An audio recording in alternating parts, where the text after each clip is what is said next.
ಆಚಾರ್ಯ ಮಧ್ವರು ತತ್ವವಾದಿಗಳು. ಅರ್ಥಾತ್ ಅದೆಷ್ಟೋ ಮಂದಿ ಪ್ರಪಂಚವನ್ನು ಕಾಣುವುದರಿಂದಲೇ ಸುಳ್ಳು ಅಂತ ಹೇಳಬೇಕಾದ್ರೆ ಪ್ರಪಂಚವನ್ನು ಕಾಣುವುದರಿಂದಲೇ ಸತ್ಯ ಅಂತ ಪ್ರತಿಪಾದನೆ ಮಾಡಿದವರಾದ್ದರಿಂದ ತತ್ವವಾದಿಗಳು ಆಚಾರ್ಯ ಮಧ್ವರು. ಅವರ ಉತ್ತರಾಧಿಕಾರಿಯಾಗಿ ನಮ್ಮ ಭಾವಿ ಸಮೀರರಾದ ವಾದಿರಾಜರು ಇದನ್ನು ಅತ್ಯಂತ ವಿಶಿಷ್ಟವಾದ ರೀತಿಯಲ್ಲಿ ಸಮರ್ಥನೆ ಮಾಡಿದ್ದಾರೆ ಎಲ್ಲ ಗ್ರಂಥಗಳಲ್ಲಿಯೂ ಕೂಡ.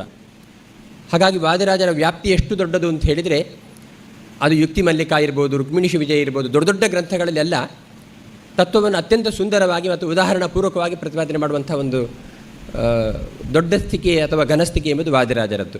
ಅದರ ಜೊತೆಗೆ ಅವರದ್ದು ಒಂದೊಂದು ಶ್ಲೋಕವೂ ಕೂಡ ಅತ್ಯಂತ ವಿಶಿಷ್ಟವಾದ ಲಾಲಿತ್ಯದಿಂದ ಕೂಡಿದಿರುವಂಥದ್ದು. ಆದ್ದರಿಂದ ಅವರ ಲಾಲಿತ್ಯ ದಂಡಿಯ ಮುಂದೆ ಏನೂ ಅಲ್ಲ ಅಂತಲ್ಲ, ದಂಡಿ ಏನೂ ಅಲ್ಲ ಅವರ ಲಾಲಿತ್ಯದ ಮುಂದೆ. ಹಾಗಾಗಿ ದಂಡಿನ ಪದ ಲಾಲಿತ್ಯ ಅಂತ ಹೇಳುವಂಥ ಮಾತು ಖಂಡಿತ ತಿದ್ದುಪಡಿಯಾಗಬೇಕು. ಹಾಗಾಗಿ ವಾದಿರಾಜರು ಎಷ್ಟು ಮುಖದಿಂದ ತನ್ನ ವ್ಯಾಪ್ತಿಯನ್ನು ವಿಸ್ತರಿಸಿದ್ದಾರೆ ಅಂತ ಹೇಳುವುದು ನಮಗೆ ಕಲ್ಪನೆ ಮಾಡಲಿಕ್ಕೂ ಸಾಧ್ಯ ಇಲ್ಲದಿರುವಂಥದ್ದು.